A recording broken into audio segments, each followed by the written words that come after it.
नमस्कार प्यारे साथियों मैं आकाश स्वागत करता हूं आप सबका आपके अपने परिवार रामचंद्र एसएससी क्लासेज में। साथियों आज हम चर्चा के लिए आए हैं यूपी होमगार्ड के बचे हुए प्रैक्टिस सेट फर्स्ट के दोस्तों टॉप 60 क्वेश्चंस लेकर के, क्योंकि दोस्तों आप लोगों के एग्जाम में 100 क्वेश्चंस आते हैं। तो दोस्तों मैं कल जो प्रैक्टिस सेट नंबर फर्स्ट का डेस्ट फर्स्ट लेके आया था उसमें दोस्तों मैंने 40 क्वेश्चन करवाए थे, और दोस्तों जो बचे हुए 60 क्वेश्चन थे वो मैं आज के सेशन में लेके आया हूँ। तो दोस्तों चलिए आज के सेशन को शुरुआत करते हैं। क्या कहते हैं कि नो बकवास, शुरू करते हैं अपनी सिलेक्शन वाली क्लास। देखते हैं दोस्तों क्वेश्चन नंबर फर्स्ट। कह रहे दोस्तों प्रसिद्ध खेतड़ी मैदान भारत के किस राज्य में स्थित है? तो दोस्तों राजस्थान, ऑप्शन नंबर ए क्या हो जाएगा हम लोगों को बिल्कुल राइट आंसर हो जाएगा, ठीक है ना। खेतड़ी मैदान दोस्तों राजस्थान में स्थित है। नेक्स्ट क्वेश्चन कह रहा निम्न में से कौन सा बिजली उत्पादन का एक पर्यावरण के अनुकूल ढंग नहीं है? तो दोस्तों thermal power, option number A क्या हो जाएगा हम लोगों को बिल्कुल राइट आंसर हो जाएगा, ठीक है ना। ये दोस्तों पर्यावरण के अनुकूल ढंग नहीं है, ठीक है। और दोस्तों ये तीनों option solar energy, wind energy और जैव अपशिष्ट, ये दोस्तों हमारे पर्यावरण के लिए अनुकूल है, ठीक है। चलिए देखते हैं अपने क्वेश्चन नंबर नेक्स्ट। दोस्तों हम लोग पहुंच गए हैं क्वेश्चन नंबर 43 पे, ठीक है। क्वेश्चन नंबर 43 कह रहा है भारत का पूर्ण जनगणना अभियान किस वर्ष में शुरू किया गया था? तो दोस्तों 1881, ऑप्शन नंबर डी क्या हो जाएगा हम लोगों को बिल्कुल राइट आंसर हो जाएगा, ठीक है ना। क्या हो जाएगा दोस्तों 1881 को बिल्कुल राइट हो जाएगा। नेक्स्ट क्वेश्चन कह रहा है कि 2011 की जनगणना के अनुसार निम्न में कौन सा राज्य भारत का सबसे कम शहरीकृत राज्य है? तो दोस्तों सबसे कम शहरीकृत राज्य Himachal Pradesh, option number C क्या हो जाएगा हम लोगों को बिल्कुल राइट आंसर हो जाएगा, ठीक है ना। तो सबसे कम शहरीकृत राज्य कौन सा हो जाएगा? हिमाचल प्रदेश। चलिए दोस्तों देखते हैं अपने question number next. Question number 45 दोस्तों क्या कह रहा है? क्वेश्चन नंबर 45 कह रहा है उत्तर प्रदेश का कौन सा शहर बनारसी रेशम बुनाई के लिए प्रसिद्ध है? दोस्तों खुद बता रहा है बनारस, तो वाराणसी, वाराणसी को दोस्तों बनारस कहते हैं। ऑप्शन नंबर बी क्या हो जाएगा बिल्कुल राइट आंसर हो जाएगा, ठीक है। नेक्स्ट क्वेश्चन कह रहा है मथुरा निम्नलिखित में से किसकी जन्मस्थली है जिसे ब्रजभूमि के नाम से भी जाना जाता है? दोस्तों भगवान कृष्ण, सबको पता है। ऑप्शन नंबर बी क्या हो जाएगा बिल्कुल राइट आंसर हो जाएगा, ठीक है। दोस्तों आप लोग मुझको कमेंट करके जरूर बताना कि आप लोगों ने जो मैं आज टॉप 60 क्वेश्चन बचे हुए हैं प्रैक्टिस सेट फर्स्ट के, उसमें आप लोगों ने कितने क्वेश्चंस करेक्ट किए, ठीक है। चलिए देखते हैं नेक्स्ट क्वेश्चन। इंपॉर्टेंट क्वेश्चन है दोस्तों सारे के सारे। कह रहा है उत्तर प्रदेश के किस जिले को पीतल नगरी के नाम से जाना जाता है? इंपॉर्टेंट क्वेश्चन है दोस्तों, पीतल नगरी के नाम से दोस्तों मुरादाबाद, ऑप्शन नंबर डी क्या हो जाएगा हम लोगों को बिल्कुल राइट आंसर हो जाएगा, ठीक है। नेक्स्ट क्वेश्चन कह रहा है उत्तर प्रदेश राजस्व संहिता 2006 में सबसे पहले किस शासन आदेश के तहत संशोधन किया गया था? तो दोस्तों 2006 में आया था उत्तर प्रदेश राजस्व संहिता। दोस्तों संशोधन उसके बाद में ही किया गया होगा। तो उत्तर प्रदेश 2015 का अध्यादेश क्रमांक 4, ऑप्शन नंबर सी क्या हो जाएगा बिल्कुल राइट आंसर हो जाएगा, ठीक है ना। दिए गए ऑप्शन में दोस्तों ऑप्शन नंबर सी अलग दिख रहा है। 2006 के बाद सिर्फ 2015 में मतलब दोस्तों संशोधन हुआ होगा, अमेंडमेंट हुआ होगा। तो ऑप्शन नंबर सी क्या हो जाएगा बिल्कुल राइट आंसर हो जाएगा, ठीक है।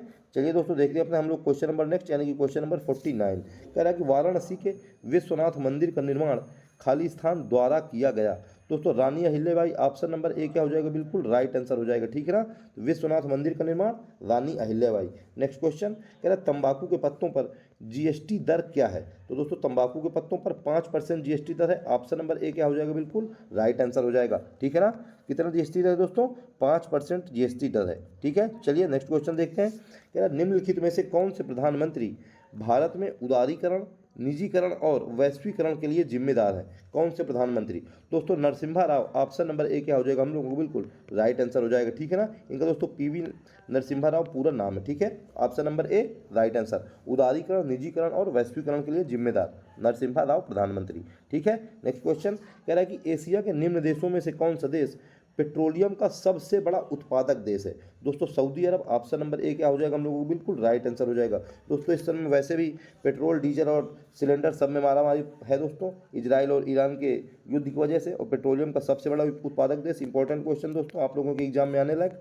तो Saudi Arab, option number A क्या हो जाएगा बिल्कुल राइट आंसर हो जाएगा, ठीक है। चलिए नेक्स्ट क्वेश्चन देखते हैं दोस्तों। कह रहा है कि बियर तथा बुल शब्दों का प्रयोग किस क्षेत्र में होता है? दोस्तों बियर तथा बुल शब्दों का प्रयोग शेयर बाजार, ऑप्शन नंबर सी क्या हो जाएगा बिल्कुल राइट आंसर हो जाएगा, ठीक है ना। तो दोस्तों शेयर बाजार को जो चढ़ाता है उसको बियर यानी कि तेजड़िया बोलते हैं, मतलब सॉरी बुल बोलते हैं। और जो नीचे को गिराता है यानी को कम करता है, नीचे को गिराने वाले को दोस्तों हम लोग क्या बोलते हैं? बियर बोलते हैं। और ऊपर को चढ़ाने वाले को हम लोग क्या बोलते हैं दोस्तों? बुल बोलते हैं, ठीक है ना। नेक्स्ट क्वेश्चन कह रहा है कि 2025 में शुरू की गई E0 FIR प्रणाली का प्राथमिक कर्तव्य क्या है? E0 FIR दोस्तों ऑप्शन नंबर डी, साइबर वित्तीय क्राइम की शिकायतों को स्वचालित रूप से FIR में बदलना, ये बिल्कुल हमारा राइट आंसर हो जाएगा। साइबर वित्तीय क्राइम, जो दोस्तों हमारे रुपए पैसे के लेन देन से धोखाधड़ी हो जाती है, एक अकाउंट से दूसरे अकाउंट में रुपए चले जाते हैं, तो दोस्तों आप लोग जब शिकायत हम लोग दर्ज करेंगे तो अपने आप एफआईआर में बदल जाएगा, ठीक है ना। ये दोस्तों E0 एफआईआर प्रणाली का प्राथमिक कर्तव्य है। ऑप्शन नंबर डी क्या हो जाएगा हम लोगों को बिल्कुल राइट आंसर हो जाएगा, ठीक है। चलिए दोस्तों देखते हैं अपने क्वेश्चन नंबर नेक्स्ट। दोस्तों आप लोग कमेंट करके जरूर बता देना कि आप लोगों ने टॉप 60 क्वेश्चन में आज कितने क्वेश्चन अपने करेक्ट किए, ठीक है। नेक्स्ट क्वेश्चन देखते हैं। कह रहा है कि राष्ट्रीय मानवाधिकार आयोग के मुख्य कार्यकारी अधिकारी को क्या कहा जाता है। दोस्तों महासचिव, ऑप्शन नंबर सी क्या हो जाएगा बिल्कुल राइट आंसर हो जाएगा, ठीक है ना। महासचिव दोस्तों राष्ट्रीय मानवाधिकार आयोग के मुख्य कार्यकारी अधिकारी को। नेक्स्ट क्वेश्चन कह रहा है कन्या सुमंगला योजना का उद्देश्य क्या है। दोस्तों कन्या सुमंगला योजना का उद्देश्य बेटियों को जन्म से स्नातक तथा आर्थिक सहायता प्रदान करना, जन्म से स्नातक तक आर्थिक सहायता प्रदान करना। दोस्तों ऑप्शन नंबर डी क्या हो जाएगा हम लोगों को बिल्कुल राइट आंसर हो जाएगा, ठीक है ना। जन्म से दोस्तों ग्रेजुएशन तक क्या है, आर्थिक सहायता प्रदान करना, ये दोस्तों कन्या सुमंगला योजना का क्या है उद्देश्य है, ठीक है ना। चलिए देखते हैं अपना नेक्स्ट क्वेश्चन। दोस्तों अगर आप लोगों को पीडीएफ लेनी हो तो दोस्तों आप लोग टेलीग्राम चैनल ज्वाइन कर लेना, और दोस्तों मैंने टेलीग्राम चैनल का जो लिंक है वो यूट्यूब चैनल के डिस्क्रिप्शन में दे रखा है, ठीक है। चलिए नेक्स्ट क्वेश्चन देखते हैं। कह रहा है 57 नंबर में, कह रहा है निम्नलिखित में से कौन सी फसल खरीफ की फसल नहीं है। दोस्तों खरीफ की फसल गेहूं, ऑप्शन नंबर सी क्या हो जाएगा हम लोगों को बिल्कुल राइट आंसर हो जाएगा, ठीक है ना। गेहूं दोस्तों काहे की फसल है, गेहूं दोस्तों रबी की फसल है, ठीक है ना, इसलिए दोस्तों ये खरीफ की फसल नहीं है। चलिए नेक्स्ट क्वेश्चन कह रहा है कि एक्सरे का आविष्कार किसने किया। तो एक्सरे का आविष्कार दोस्तों William Roentgen, Conrad Roentgen, option number C क्या हो जाएगा हम लोगों को बिल्कुल राइट आंसर हो जाएगा, ठीक है ना। एक्सरे का आविष्कार रोएंटजन ने। चलिए नेक्स्ट क्वेश्चन देखते हैं क्या कह रहा है हमारा नेक्स्ट क्वेश्चन। क्वेश्चन नंबर दोस्तों 59 कह रहा है कि नागी पक्षी अभयारण्य जिसे नया रामसर स्थल घोषित किया गया है किस राज्य में स्थित है। कौन सा दोस्तों, नागी पक्षी अभयारण्य। इंपॉर्टेंट क्वेश्चन है दोस्तों, नया रामसर स्थल है दोस्तों बिहार, ऑप्शन नंबर बी क्या हो जाएगा हम लोगों को बिल्कुल राइट आंसर हो जाएगा, ठीक है ना। नागी पक्षी अभयारण्य दोस्तों बिहार में स्थित है, अभी नया रामसर साइट घोषित किया गया है। नेक्स्ट क्वेश्चन कह रहा है कि निम्न में से जैव मंडल निचय के किस क्षेत्र में मानव हस्तक्षेप पूर्णतः प्रतिबंधित है। किस क्षेत्र में पूर्णतः प्रतिबंधित है दोस्तों, core zone, option number C क्या हो जाएगा हम लोगों को बिल्कुल राइट आंसर हो जाएगा, ठीक है ना। कोर जोन में दोस्तों क्या है, मानव हस्तक्षेप पूर्णतः प्रतिबंधित है, ठीक है। चलिए नेक्स्ट क्वेश्चन देखते हैं दोस्तों अपना। क्वेश्चन नंबर दोस्तों हम लोग पहुंच गए हैं 61 में। कह रहा है सल्फर डाइऑक्साइड का उत्सर्जन होता है। दोस्तों सल्फर डाइऑक्साइड यानी कि SO2 हम लोग इसको कहते हैं रासायनिक भाषा में, तो इसका कहाँ उत्सर्जन होता है दोस्तों, बिजली संयंत्र में, ऑप्शन नंबर सी क्या हो जाएगा हम लोगों को बिल्कुल राइट आंसर हो जाएगा। इसीलिए दोस्तों अभी क्वेश्चन हम लोगों से आगे पूछा था कि हमारे पर्यावरण के अनुकूल क्या नहीं था, तो हम लोगों ने थर्मल पावर लगाया था, बिजली संयंत्र दोस्तों, इसीलिए दोस्तों SO2 क्योंकि वहाँ पर उत्सर्जन होता है, ठीक है ना। ऑप्शन नंबर सी क्या हो जाएगा राइट आंसर हो जाएगा। नेक्स्ट क्वेश्चन कह रहा है सितंबर 2025 में आयोजित हॉकी एशिया कप यानी कि जो महिला हॉकी एशिया कप 2025 का विजेता देश कौन सा था। 2025 में दोस्तों हॉकी एशिया कप हुआ महिलाओं का, उसमें विजेता कौन सा, तो चीन था दोस्तों, ऑप्शन नंबर बी क्या हो जाएगा हम लोगों को बिल्कुल राइट आंसर हो जाएगा, ठीक है ना। कौन विजेता था दोस्तों, चीन उसका विजेता था, ठीक है। चलिए नेक्स्ट क्वेश्चन देखते हैं। कह रहा निम्न में कौन सा एक व्यक्तिगत सूचना प्रबंधन और ईमेल संचार सॉफ्टवेयर है। तो व्यक्तिगत सूचना प्रबंधन और ईमेल संचार सॉफ्टवेयर, तो दोस्तों Microsoft Outlook, option number B क्या हो जाएगा हम लोगों को बिल्कुल राइट आंसर हो जाएगा, ठीक है ना। माइक्रोसॉफ्ट आउटलुक दोस्तों व्यक्तिगत सूचना प्रबंधन और ईमेल संचार सॉफ्टवेयर है। इंपॉर्टेंट क्वेश्चन है दोस्तों, कंप्यूटर से है, आप लोगों को एग्जाम में 2-4 क्वेश्चन जरूर देखने को मिलेंगे, ठीक है। नेक्स्ट क्वेश्चन कह रहा है सोशल मीडिया पर TBT का क्या अर्थ है। TBT दोस्तों थ्रो बैक थर्सडे, TBT का अर्थ है, ठीक है ना। किसका दोस्तों, TBT, एक टी से दोस्तों थ्रो, बी से बैक और टी से थर्सडे, थ्रो बैक थर्सडे, ये दोस्तों सोशल मीडिया पर TBT का अर्थ है, ठीक है ना। चलिए नेक्स्ट क्वेश्चन देखते हैं। क्वेश्चन नंबर 65 कह रहा है ग्रहों की गति के नियमों का प्रतिपादन किसने किया। दोस्तों ग्रहों की गति का प्रतिपादन Johannes Kepler, option number B क्या हो जाएगा हम लोगों को बिल्कुल राइट आंसर हो जाएगा, ठीक है ना। इंपॉर्टेंट क्वेश्चन दोस्तों, साइंस के क्वेश्चन आने लगे दोस्तों, कम से कम 7-8 क्वेश्चन मिलेंगे साइंस के। नेक्स्ट क्वेश्चन कह रहा है 37 डिग्री सेल्सियस तापमान लगभग के बराबर होता है। दोस्तों सेल्सियस को फ़ारेनहाइट में बदलने का एक दोस्तों फार्मूला मैं लिखे दे रहा हूँ, C/5 बराबर F-32/9, ये दोस्तों फार्मूला होता है, आप लोग इसमें रखें और इसको निकालें। मैं आंसर बता दे रहा हूँ दोस्तों आप लोगों को डायरेक्ट, इसका आंसर कितना निकल के आ जाएगा दोस्तों, इसका आंसर निकल के आ जाएगा 98.6 degree Fahrenheit, option number D क्या हो जाएगा हम लोगों को बिल्कुल राइट आंसर हो जाएगा, ठीक है ना। 37 डिग्री सेंटीग्रेड दोस्तों 98.6 डिग्री सेंटीग्रेड, इसमें 6 डिग्री फ़ारेनहाइट दोस्तों इसमें रख देंगे और हमारा आंसर निकल के आ जाएगा। सी की जगह हम रख देंगे 37, एफ की वैल्यू निकल के आ जाएगी। ठीक है, चलिए हम लोग देखते हैं अपना क्वेश्चन नंबर नेक्स्ट। कह रहा है दोस्तों क्वेश्चन नंबर 67, कह रहा है अंतरिक्ष का रंग काला दिखने का कारण क्या है। इंपॉर्टेंट क्वेश्चन है दोस्तों, अंतरिक्ष का रंग काला दिखने का कारण। दोस्तों प्रकाश का प्रकीर्णन नहीं होने के कारण, प्रकाश नहीं फैलता है, प्रकीर्णन का मतलब दोस्तों फैलना। ऑप्शन नंबर सी का हो जाएगा हम लोगों को बिल्कुल राइट आंसर हो जाएगा। ठीक है ना दोस्तों, प्रकाश के प्रकीर्णन के कारण ही हमारा जो आसमान है दोस्तों वो नीला दिखाई देता है। ठीक है ना दोस्तों, प्रकाश के प्रकीर्णन न होने के कारण काला दिखाई देता है, क्योंकि वहाँ प्रकीर्णन नहीं है, यहाँ प्रकीर्णन होता है तो हमारा जो वायुमंडल है, आसमान है, वो हमको नीला दिखाई देता है। ठीक है, अगर प्रकीर्णन ना हो तो ये भी काला दिखाई देगा। नेक्स्ट क्वेश्चन कह रहा है कि एक मिश्र धातु का मतलब एक मिश्र धातु किसका एक उदाहरण है। निम्न में से जो उनको दिए हैं इसमें कह रहा है कि बताइए मिश्र धातु का एक उदाहरण कौन सा है। दोस्तों ठोस विलयन, ऑप्शन नंबर सी क्या हो जाएगा हम लोगों को बिल्कुल राइट आंसर हो जाएगा। ठीक है ना, ठोस विलयन दोस्तों क्या है, मिश्र धातु का उदाहरण है। ठीक है, चलिए हम लोग अपने पहुंच रहे हैं क्वेश्चन नंबर 69 में। क्या कह रहा है क्वेश्चन नंबर 69, कह रहा है साधारण नमक का रासायनिक सूत्र क्या है। इंपॉर्टेंट क्वेश्चन है दोस्तों, साधारण नमक NaCl, ऑप्शन नंबर बी क्या हो जाएगा हम लोगों को बिल्कुल राइट आंसर हो जाएगा। ठीक है ना, आप लोग दोस्तों कमेंट करके जरूर बताना कि आप लोगों ने टॉप 60 क्वेश्चन जो आज बचे हुए हैं प्रैक्टिस सेट फर्स्ट के उसमें कितने क्वेश्चन करेक्ट किए। ठीक है ना, और कल वाले भी आप लोग टॉप 40 क्वेश्चन देख लेना। चलिए नेक्स्ट क्वेश्चन देखते हैं। क्वेश्चन नंबर 70 कह रहा है साग सब्जियों फलों और फूलों जैसी उच्च मूल्य वाली फसलों की खेती को क्या कहा जाता है। सब्जियों फलों और फूलों, तो दोस्तों हार्टिकल्चर, ऑप्शन नंबर डी क्या हो जाएगा हम लोगों को बिल्कुल राइट आंसर हो जाएगा। ठीक है ना, हार्टिकल्चर उद्यान दोस्तों, सब्जी फूल फल ये हार्टिकल्चर से संबंधित है। ठीक है, नेक्स्ट क्वेश्चन कह रहा है कि गुणसूत्र किससे संबंधित है। तो गुणसूत्र दोस्तों आनुवंशिक लक्षणों के संचारण से, ऑप्शन नंबर सी क्या हो जाएगा हम लोगों को बिल्कुल राइट आंसर हो जाएगा। ठीक है ना, गुणसूत्र आनुवंशिक लक्षणों के संचारण से। नेक्स्ट क्वेश्चन कह रहा है कि मानव रक्त के पीएच का मान लगभग कितना है। तो मानव रक्त का पीएच दोस्तों 7.4, ऑप्शन नंबर ए क्या हो जाएगा हम लोगों को बिल्कुल राइट आंसर हो जाएगा। ठीक है ना दोस्तों, मानव रक्त का पीएच 7.4। नेक्स्ट क्वेश्चन कह रहा है निम्न में से कौन सा जिंक का यानी कि Zn जिसको हम लोग कहते हैं का उच्चतम स्रोत है। जिंक का उच्चतम स्रोत दोस्तों ऑप्शन नंबर ए अष्टभुज क्या हो जाएगा हम लोगों को बिल्कुल राइट आंसर हो जाएगा। ठीक है ना, तो जिंक का यानी कि Zn का उच्चतम स्रोत अष्टभुज। नेक्स्ट क्वेश्चन कह रहा है ऊर्जा अंतरण के 10% नियम का प्रतिपादन किसके द्वारा किया गया था। इंपॉर्टेंट क्वेश्चन है दोस्तों, ऊर्जा अंतरण के 10% नियम का प्रतिपादन दोस्तों Raymond Lindeman, option number D क्या हो जाएगा हम लोगों को बिल्कुल राइट आंसर हो जाएगा। ठीक है ना, तो रेमंड लिंडमैन के द्वारा दोस्तों ऊर्जा अंतरण के 10% नियम का प्रतिपादन। नेक्स्ट क्वेश्चन कह रहा है निम्न में से कौन सा अजीव निम्नकरणीय है। अजीव निम्नकरणीय दोस्तों उसको कहते हैं जिसका कि विघटन नहीं किया जा सकता, यानी कि जिसका कंपोजिशन नहीं किया जा सकता। ठीक है ना, जो दोस्तों अपघटित नहीं होते हैं। तो क्या कह रहा है कि अजीव निम्नकरणीय का उदाहरण कौन सा है। दोस्तों नायलॉन, जो कि हम लोग जानते हैं कि नायलॉन दोस्तों ये वेस्ट नहीं होता है, विघटन नहीं किया जा सकता है। ऑप्शन नंबर सी क्या हो जाएगा हम लोगों को बिल्कुल राइट आंसर हो जाएगा। ठीक है ना, नेक्स्ट क्वेश्चन कह रहा है ट्विटर किसने संस्थापित किया था। तो Twitter Ivan Williams, option number D क्या हो जाएगा हम लोगों को बिल्कुल राइट आंसर हो जाएगा। ठीक है ना, तो इवान विलियम्स के द्वारा दोस्तों ट्विटर की संस्थापना की गई थी। नेक्स्ट क्वेश्चन हम लोग देखते हैं। क्वेश्चन नंबर दोस्तों 76 कह रहा है 77 जीएनपी का क्या अर्थ है। तो जीएनपी को दोस्तों सकल राष्ट्रीय उत्पाद, gross national product, option number C क्या हो जाएगा बिल्कुल राइट आंसर हो जाएगा। ठीक है ना, जीएनपी क्या अर्थ है, gross national product. Next question कह रहा है कि भारतीय मुद्रा नोट के भाषा पैनल पर कितनी भाषाएं हैं। दोस्तों 15 भाषाएं हैं, ऑप्शन नंबर सी क्या हो जाएगा हम लोगों को बिल्कुल राइट आंसर होता है। तो जो हमारे दोस्तों 5 का नोट, 10 का नोट, 20 का नोट, 50 का नोट, 100 का नोट और दोस्तों जो 500 का नोट और 2000 के नोट होते हैं, इनके पीछे दोस्तों 15 भाषाएं लिखी होती हैं। ठीक है ना, तो दोस्तों कितनी 15 भाषाएं, ऑप्शन नंबर सी क्या हो जाएगा हम लोगों को बिल्कुल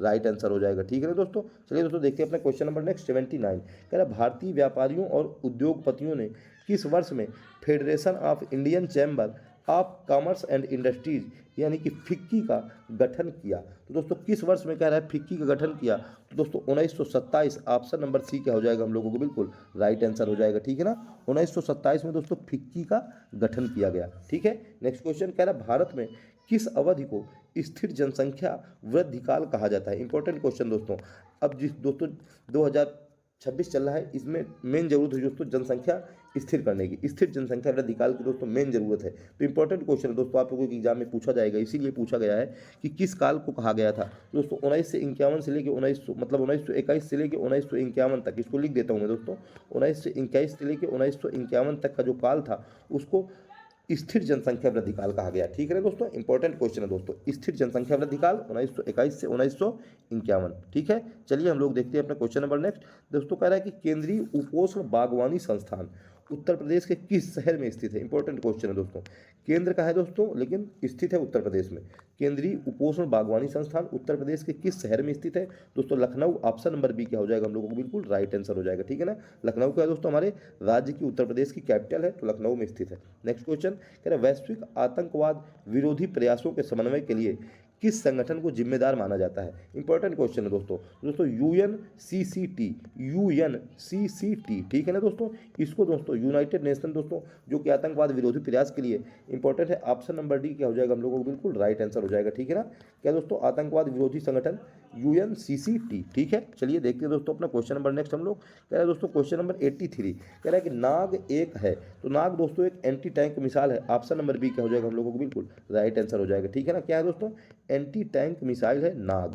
क्या है दोस्तों एंटी टैंक मिसाइल है नाग। नेक्स्ट क्वेश्चन कह रहा है तजाकिस्तान की राजधानी क्या है। इंपॉर्टेंट क्वेश्चन दोस्तों, तजाकिस्तान की राजधानी दुशांबे है, ऑप्शन नंबर सी क्या हो जाएगा हम लोगों का राइट हो जाएगा। हर बार दोस्तों एग्जाम में आता है, इंपॉर्टेंट क्वेश्चन है ताजिकिस्तान की राजधानी दुशांबे। ठीक है, चलिए दोस्तों हम लोग देखते हैं अपने क्वेश्चन नंबर नेक्स्ट। दोस्तों हम लोग आ गए क्वेश्चन नंबर 85 में। कह रहा है कि 13 फरवरी 2025 को विश्व स्तर पर कौन सा दिवस मनाया गया था। तो दोस्तों 13 फरवरी को अंतर्राष्ट्रीय रेडियो दिवस हम लोगों को बिल्कुल राइट आंसर हो जाएगा। ठीक है ना, विश्व रेडियो दिवस दोस्तों 13 फरवरी को, वर्ल्ड रेडियो डे 13 फरवरी को दोस्तों मनाया गया। ठीक है, नेक्स्ट क्वेश्चन कह रहा है नियॉन लैंप का आविष्कार किसके द्वारा किया गया। नियॉन लैंप का दोस्तों हम लोगों से आविष्कार पूछ रहा है, तो George Claude, option number A क्या हो जाएगा हम लोगों को बिल्कुल राइट आंसर हो जाएगा। ठीक है ना, जॉर्ज क्लाउड के द्वारा दोस्तों नियॉन लैंप का आविष्कार किया गया। ठीक है ना, चलिए दोस्तों देखते हैं अपने क्वेश्चन नंबर नेक्स्ट। कह रहा है कि दोस्तों 87 नंबर प्रसिद्ध उपन्यास द गॉड फादर किसके द्वारा लिखा गया था। दोस्तों Mario Puzo, option number A क्या हो जाएगा हम लोगों को बिल्कुल राइट आंसर हो जाएगा। ठीक है ना, द गॉड फादर दोस्तों मारियो पूजो। नेक्स्ट क्वेश्चन कह रहा है कि अंतर्राष्ट्रीय ओलंपिक समिति का गठन हुआ था। अंतर्राष्ट्रीय ओलंपिक समिति का गठन दोस्तों 1894 राइट आंसर हो जाएगा। ठीक है ना, अंतर्राष्ट्रीय ओलंपिक कमेटी IOC 1894 में इसका गठन किया गया, ऑप्शन नंबर डी क्या हो जाएगा हम लोगों को बिल्कुल राइट आंसर हो जाएगा। ठीक है ना, नेक्स्ट क्वेश्चन दोस्तों कह रहा है कि कौन सा शोध डिजाइन एक निश्चित समय अवधि में समान विषय का अध्ययन करता है। तो कौन सा शोध डिजाइन दोस्तों अनुदैर्ध्य शोध डिजाइन, ऑप्शन नंबर ए क्या हो जाएगा हम लोगों को बिल्कुल राइट आंसर हो जाएगा। ठीक है ना, निश्चित समय अवधि में दोस्तों समान विषय का, एक ही समान के दोस्तों एक ही तरह के उसमें आदमी होते हैं उनका अध्ययन किया जाता है। ठीक है ना, तो अनुदैर्ध्य। नेक्स्ट क्वेश्चन कह रहा है स्वर्ण जयंती शहरी रोजगार योजना SJSRY भारत सरकार द्वारा खालिस्तान में शुरू की गई थी। शहरों में दोस्तों रोजगार, तो कह रहा है कि किस वर्ष शुरू की गई थी। दोस्तों 1997, ऑप्शन नंबर ए क्या हो जाएगा हम लोगों को बिल्कुल राइट आंसर हो जाएगा। ठीक है ना, 1997 में दोस्तों शहरों में रोजगार देने के लिए योजना स्वर्ण जयंती शहरी रोजगार योजना शुरू की गई थी। ठीक है ना, चलिए देखते हैं अपना क्वेश्चन नंबर नेक्स्ट। दोस्तों क्वेश्चन नंबर 91 कह रहा है कि इनमें से कौन सा देश भारत के साथ सिंधु जल संधि जो कि 1960 में हुई थी हस्ताक्षर करता है। दोस्तों भारत और पाकिस्तान, ऑप्शन नंबर सी क्या हो जाएगा बिल्कुल राइट आंसर हो जाएगा। ठीक है ना, इंपॉर्टेंट क्वेश्चन है दोस्तों, भारत और पाकिस्तान सिंधु जल संधि 1960। नेक्स्ट क्वेश्चन कह रहा है नरौरा परमाणु विद्युत संयंत्र उत्तर प्रदेश के किस जिले में स्थित है। इंपॉर्टेंट क्वेश्चन है दोस्तों यूपी वालों के लिए, होमगार्ड और पुलिस के लिए। नरौरा परमाणु विद्युत संयंत्र दोस्तों बुलंदशहर जिले में, ऑप्शन नंबर सी क्या हो जाएगा बिल्कुल राइट आंसर हो जाएगा। ठीक है ना, तो बुलंदशहर में दोस्तों नरौरा परमाणु विद्युत संयंत्र। ठीक है, नेक्स्ट क्वेश्चन कह रहा है कि उत्तर प्रदेश के किस शहर को सिरेमिक सिटी कहा जाता है। दोस्तों सिरेमिक सिटी हम लोगों से पूछ रहा है कि उत्तर प्रदेश के किस शहर को कहा जाता है। दोस्तों खुर्जा, ऑप्शन नंबर डी क्या हो जाएगा हम लोगों को बिल्कुल राइट आंसर हो जाएगा ना। क्या खुर्जा को दोस्तों किसको खुर्जा को कहा जाता है दोस्तों सिरेमिक सिटी। ठीक है ना, नेक्स्ट क्वेश्चन कह रहा है कि सर्वश्रेष्ठ पार्श्व गायिका के लिए 71वां राष्ट्रीय पुरस्कार किसे मिला। किसके लिए दोस्तों, सर्वश्रेष्ठ पार्श्व गायिका के लिए। तो दोस्तों Shilpa Rao, option number B क्या हो जाएगा हम लोगों को बिल्कुल राइट आंसर हो जाएगा। ठीक है ना, 71वां राष्ट्रीय पुरस्कार दोस्तों सर्वश्रेष्ठ पार्श्व गायिका के लिए शिल्पा राव को मिला है। इंपॉर्टेंट क्वेश्चन है दोस्तों, 71वां राष्ट्रीय पुरस्कार है दोस्तों पार्श्व गायिका के लिए शिल्पा राव। ठीक है ना। चलिए नेक्स्ट क्वेश्चन देखते हैं अपना, क्वेश्चन नंबर 95। कह रहा है दोस्तों कि निम्न में कौन सा देश विश्व बैडमिंटन चैंपियन इवेंट 2026 की मेजबानी करेगा। किसकी दोस्तों बैडमिंटन चैंपियनशिप होना है दोस्तों 2026 में, उसकी मेजबानी भारत दोस्तों। ऑप्शन नंबर सी क्या हो जाएगा हम लोगों को, बिल्कुल राइट आंसर हो जाएगा। ठीक है ना, भारत दोस्तों मेजबानी करेगा बैडमिंटन की 2026 में। नेक्स्ट क्वेश्चन कह रहा है सितंबर 2025 में देश में जहाज निर्माण और समुद्री क्षेत्र को बढ़ावा देने के लिए केंद्रीय मंत्रिमंडल ने किस पैकेज की स्वीकृति दी है। किसको दोस्तों, जहाज निर्माण को और समुद्री क्षेत्र को बढ़ावा देने के लिए। ठीक है ना, किस पैकेज को दोस्तों स्वीकृति दी है दोस्तों, 91,000 करोड़ रुपए। ऑप्शन नंबर डी क्या हो जाएगा हम लोगों को, बिल्कुल राइट आंसर हो जाएगा। ठीक है ना, कितने दोस्तों, 91,000 करोड़ रुपए। नहीं सॉरी दोस्तों, मैंने लगता है गलत बता दिया दोस्तों, नहीं बिल्कुल राइट है दोस्तों। कितना दोस्तों, 91,000 करोड़ रुपए। ठीक है ना, 91,000 करोड़ रुपए दोस्तों हम लोग क्या हो जाएगा, बिल्कुल राइट आंसर हो जाएगा। ठीक है, चलिए दोस्तों देखते हैं अपने क्वेश्चन नंबर नेक्स्ट।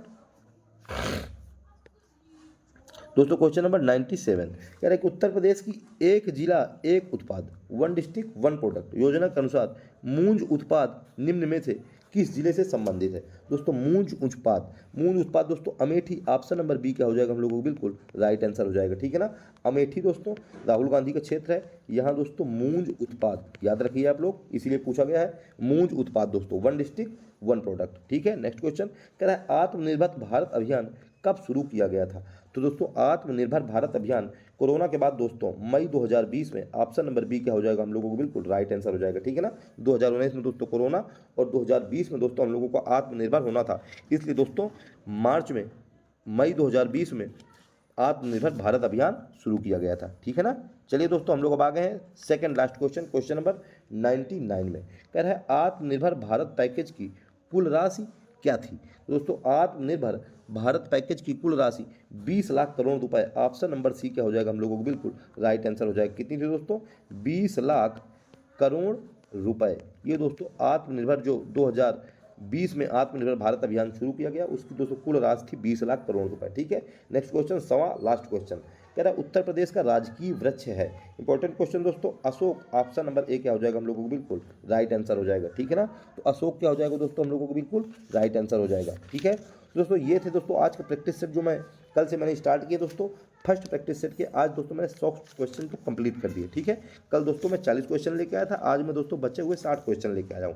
दोस्तों आप लोग इन क्वेश्चन को देखिए और मुझको कमेंट करके बताइए कि आप लोगों ने जो बचे हुए टॉप 60 क्वेश्चन थे आज के, इसमें कितने क्वेश्चन करेक्ट किए। ठीक है ना, सारे के सारे दोस्तों इंपॉर्टेंट क्वेश्चन है, आप लोग अगर देखेंगे दोस्तों तो आप लोगों को खुद पता चलेगा। ठीक है ना, तो दोस्तों आप लोग अपनी तैयारी करते रहिए। और हाँ दोस्तों, अगर आप लोगों को मेरी मेहनत पसंद आए तो मेरे वीडियो को एक लाइक जरूर करें, और अगर आप लोग मेरे चैनल पर नए हैं तो मेरे चैनल को सब्सक्राइब कर लें। ठीक है ना, जिससे कि आप लोगों को इंपॉर्टेंट जो क्लास है दोस्तों मैं यूपी होम गार्ड के जो एग्जाम है दोस्तों 24 अप्रैल 25 अप्रैल को। ठीक है ना, तब तक दोस्तों मैं प्रैक्टिस सेट लाता ही रहूँगा। ठीक है ना, तो सब लोग इस सेशन से जुड़िए और अपनी तैयारी को बेहतर करिए। ठीक है, तो दोस्तों आज के सेशन में इतना ही, मिलते हैं नेक्स्ट वीडियो में, तब तक के लिए जय हिंद जय श्री राम।